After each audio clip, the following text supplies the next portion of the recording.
ছোটবেলা থেকে মা, জেঠিমা, শাশুড়ি মা এনাদের মুখে একটা প্রবাদ শুনে আসছি আমাদের আঞ্চলিক ভাষায়। সেটা হলো, "করলে কাম শরবত, না করিলে পর্বত"। যেমন এটা একটা সাধারণ কাজ। খাওয়া-দাওয়া শেষে থালা বাসনগুলো সাথে সাথে ধুয়ে নিলে রান্নাঘরে এঁটো বাসন আর থাকে না। তেলাপোকা বা মাছি মশার তেমন উপদ্রব হয় না। অনেককেই দেখেছি দুপুরের খাওয়ার পরে থালা বাসনগুলো ওভাবেই পড়ে থাকে। এরপর বিকালে নাস্তা খাওয়ার পর ওইগুলিও পড়ে থাকে। রাতে খাওয়া দাওয়ার পর ওই এঁটো বাসনগুলিও একসাথে ফেলে রাখি। তখন সকালবেলায় বাধ্য হয়ে এঁটো থালা বাসনগুলি ধুইতে হয়।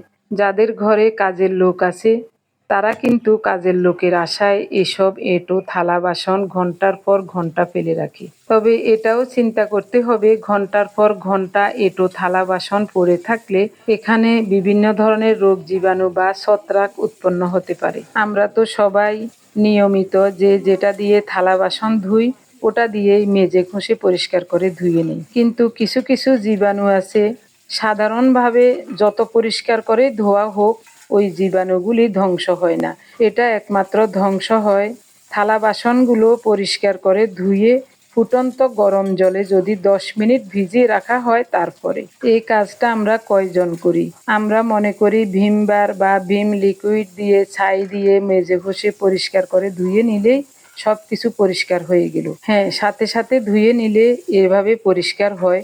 তবে জমিয়ে রাখা থালা বাসন এভাবে ধুলে কিন্তু পরিষ্কার হয় না। যদিও চোখে পরিষ্কার লাগে দেখতে, কিন্তু বাস্তবে জীবাণুমুক্ত হয় না। এই সাধারণ ভুলের জন্য বা অলসতার জন্য বড় বড় রোগে আক্রান্ত হতে হয় পরিবারের মানুষজনকে। আমার এই কথাগুলি কারো সাথে যদি মিলে যায় প্লিজ কেউ রাগ করবেন না। আমরা মেয়েরা যদি একটু সচেতন হই পরিবারকে বাঁচাতে পারি বিভিন্নভাবে। কথাগুলি ভেবে দেখবেন একবার।